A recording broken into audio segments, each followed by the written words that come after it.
గీతాంజలి మళ్ళీ వచ్చింది. Telugu film review by allrounder star Ballem Venumadhav. Gitanjali అని ఒక సినిమా ముందు మణిరత్నంది తెలుగులో నాగార్జున సినిమా వచ్చింది. ఆ తర్వాత కోన వెంకట్ గీతాంజలి వచ్చింది. ఇందులో కూడా డైలాగ్ ఉంది. మణిరత్నం గీతాంజలి అనుకుంటే కోన వెంకట్ గీతాంజలి అని ఒక డైలాగ్ కూడా పంచి ఇచ్చారు ఈ సినిమాలో. సో ఇందులో 2-3 డైలాగులు అట్లాంటి మంచి డైలాగులు పేలాయి. శ్రీను అని ఒకటి డైలాగ్ ఉంటుంది. ఇతను శనక్కాయల సీను అంట, డైరెక్టరు శ్రీనివాస్ రెడ్డి. సో శనక్కాయల సీను నేను అంతకుముందు బోయపాటి సీను, ఆ తర్వాత వైట్ల సీను, ఆ తర్వాత త్రివిక్రమ్ సీను, ఆ తర్వాత ముగ్గురు 4 సీన్ల తర్వాత శనక్కాయల సీన్ అని తన పేరు చెప్పుకుంటాడు. సో ఈ డైలాగ్ శ్రీనివాస్ రెడ్డి మీద అతికినట్టు సరిపోయింది. అట్లాగే 50వ సినిమాగా అంజలిని ప్రకటించారు. అంజలి 50వ సినిమాగా. అంజలి నటించిన జర్నీ, షాపింగ్ మాల్, సీతారామ మార్కెట్లో సిరిమల చెట్టు అలాంటి సినిమాలు, బలుపు ఇలాంటి సినిమాలు లోగోలు చూపిస్తూ మనకి ఆ సినిమాలకు సంబంధించినటువంటి ఇది చూపించారు. సో మొత్తానికి సినిమాలో 3 చిరంజీవి సూపర్ హిట్ పాటలు చూపించారు. వాన వాన వెల్లువాయ్ హబ్బని తీయని దెబ్బ, ఎంత కమ్మగా ఉంది రోయ గూవా గోరింకతో, ఈ 3 పాటలు ప్రియ అందులో దయ్యమై ఉంటుంది. ఆ ప్రియ చూస్తూ ఉంటుంది చిరంజీవి ఫ్యాన్గా. అయితే వాల్తేరి వీరేలోని పాట కూడా వేసి ఇప్పుడు సాటిస్ఫై చేస్తుంది అంజలి, ఆమె దయ్యం అని తెలియక. సో 11 ఏప్రిల్ 2024 విడుదలైన ఈ సినిమాకి యూఏ సర్టిఫికేట్ వచ్చింది. Comedy horror cinema. సో కాకపోతే గీతాంజలి 1లో ఉన్నటువంటి టెంప్టేషను, ఆ జిగురు, ఆ సంతోషం, ఆ రసం ఇందులో కనబడలేదు. సో అంజలి హీరోయిన్ నటించే సినిమాలో శ్రీనివాస్ రెడ్డి, సత్య, తర్వాత సునీలు, తర్వాత ఆలీ బాషా, రవిశంకర్ పి, సత్యం రాజేష్ ఉన్నారు. అయితే ఇందులో రవిశంకర్కి ఒక తాకిట తాదిమి అని ఒక ఊత పదం ఇచ్చారు. బాగా పేలింది అది. ఇక శివ తుర్లపాటి దర్శకుడైనటువంటి ఈ సినిమాకి జీవి తర్వాత ఎంవివి సత్యనారాయణ నిర్మాతలు కాగా, ఆ పోస్టర్లో శివ తుర్లపాటిది ప్రవీణ్ లక్కరాజు మ్యూజిక్తో సమానంగా కింద వేయడము, దర్శకుడికి ఇవ్వాల్సినటువంటి ప్రాముఖ్యత పోస్టర్ల మీద ఇవ్వకపోవడము విచిత్రంగా అనిపించింది. సో అట్లా పోస్టర్ మాత్రం చాలా ఆకట్టుకునే విధంగా మనకి ఈ రకంగా పోస్టరు చాలా చక్కగా ఒక డిజైన్గా కనబడ్డది పోస్టరు. సో అందరు ఆర్టిస్టులు ఇలా పైకి చూస్తున్నట్టుగా టాప్ యాంగిల్లో పోస్టర్ చేయడం బాగుంది. కోన వెంకట్ ఈ సినిమాకి రైటరు, ప్రొడ్యూసరు, స్క్రీన్ ప్లే చేయగా మరొక నిర్మాత ఎంవివి సత్యనారాయణ, ఆ తర్వాత మనకి జీవి అని ఇంకో నిర్మాత పేరు వేశారు. ప్రవీణ్ లక్కరాజు ఇందాకే చెప్పినట్టుగా మ్యూజిక్ చేసిన ఈ సినిమాకి స్టార్ క్యాస్ట్ చాలా బాగుంది. రావు రమేష్ పాత సినిమాలోంచి కొన్ని బిట్స్ చూపించి ఆ తర్వాత ఇందులో కూడా మళ్ళీ కంటిన్యూ చేశారు.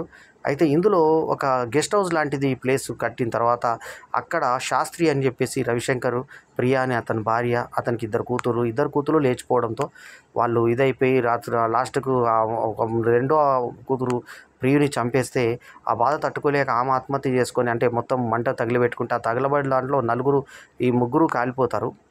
కాలిపోయిన తర్వాత ముగ్గురు కూడా ఆత్మలై అదే ఇంట్లో తిరుగుతుంటారు. అక్కడ ఎవరైనా కొత్త వాళ్ళు, ముఖ్యంగా ఏప్రిల్ 8 ఒక డేట్ ఉంటుంది. ఆ డేట్ ఆగస్ట్ 8 రోజు జరిగినటువంటి సంఘటన 2012లో స్టార్ట్ అవుతే ఇక అక్కడి నుంచి జరిగేటువంటి ప్రతి ఆగస్టు 2013, 14 ఆ రోజున చంపేస్తూ ఉంటుంది ఆత్మ. దానికి లాజిక్ లేకుండా ఉంది అది. సో అక్కడ ఒక నిర్మాత వీళ్ళని వెతుకుతూ ఆల్రెడీ ఫ్లాప్ డైరెక్టర్ ఉన్న ఇతన్ని తీసుకొని వస్తారు. అయితే ఈ సినిమాలో ఒక ప్రత్యేకత ఏంటంటే దిల్ రాజు యాక్ట్ చేయడం, డబ్బింగ్ చెప్పడం. సో దిల్ రాజు క్యారెక్టరే దిల్ రాజు వేశాడు. దిల్ రాజు దగ్గర నిన్ను హీరోగా చేస్తున్నామని చెప్పేసి అయాన్ అనే పాత్ర గల సత్యకి చెప్తే, అయాన్ ఒక లవర్ ఉంటే వాళ్ళ తండ్రితోటి ఛాలెంజ్ చేసి నేను హీరో అయిన తర్వాతే నీ కూతురుని చేసుకుంటానని అగ్రిమెంట్ 2 చోట్ల తనే సంతకం పెడతాడు.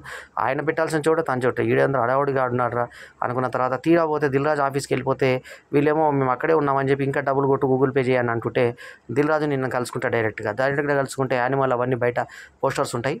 సో ఇతను డైరెక్ట్గా వెళ్ళిపోతే దిల్ రాజు కలిసి ఎవరు బాబు నువ్వు అంటే, ఏ ఊరు నుంచి వచ్చావు అంటే వైజాగ్ అంటే, ఎంత సమర్పించుకున్నావు అంటే, అయినా మీరు డబ్బులు పెడితే మేము డబ్బులు మీకు ఇస్తాం కానీ మీరెందుకు డబ్బులు ఇచ్చుకుంటారా, 5 లక్షల దాకా ఎందుకు పెట్టావు నువ్వు అని చెప్పి దిల్ రాజు చెప్పి ఒక 500 రూపాయలు నోట్ ఇచ్చి ఏ ఊరు నుంచి వచ్చావు ఆ ఊరికి వెళ్ళిపో అని చెప్పి దిల్ రాజు చెప్పేటువంటి సన్నివేశం దిల్ రాజు యొక్క స్టార్డమ్ను చూపిస్తూ దిల్ రాజు యొక్క ఔన్నత్యాన్ని చూపించింది. అతను యాక్ట్ చేయడం కూడా ఈ సినిమాలో అతని యొక్క క్యారెక్టర్ని అతను పోషించడం బాగా అనిపించింది.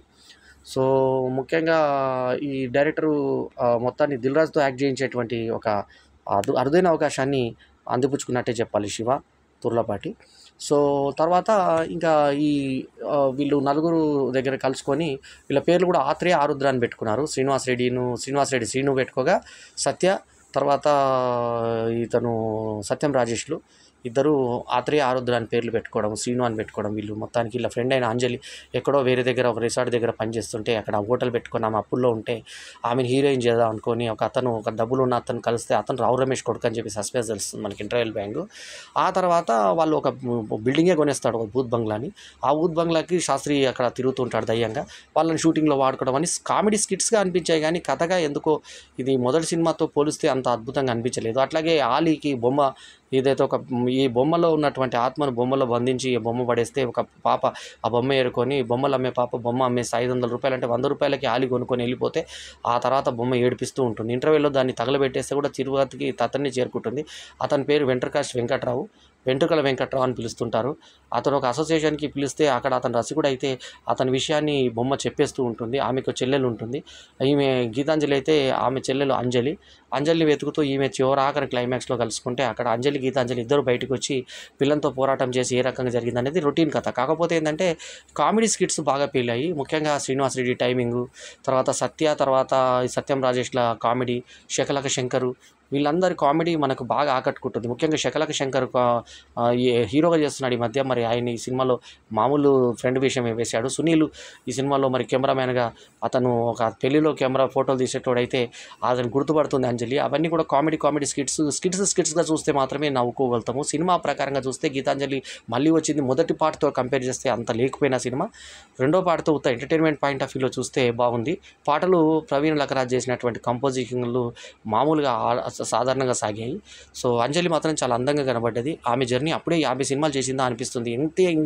అంతే పర్ఫార్మెన్స్, అతని నడుము దగ్గరతో సహా మొత్తం అదే ఫిజిక్ కాపాడుకొని చక్కగా తెలుగు అమ్మాయి మరి చక్కటి పేరు తెచ్చుకున్నట్టు తమిళ్లో కూడా వేరే అన్య భాషల్లో కూడా రాణించినటువంటి హీరోయిన్ అంజలి తెలుగు వారందరికీ కూడా గర్వకారణమైన హీరోయిన్గా చెప్పుకోవచ్చు. మరి అటువంటి వాన చినుకులు అన్న పాట కూడా మనకి వెంకటేష్తో చేసిన అంజలి ఈ సినిమాలో మరి ప్రముఖ పాత్రను పోషించి అద్భుతమైన నటనను కనబరిచింది. నటన కూడా ఏమాత్రం తీసిపెట్టని విధంగా ఉంది. అట్లాగే నటినట్లు సునీల్తో సహా అందరూ అద్భుతంగా యాక్ట్ చేశారు. సునీల్ చాలా రోజుల తర్వాత ఫుల్ కామెడీ పాత్రలో రాణించాడు.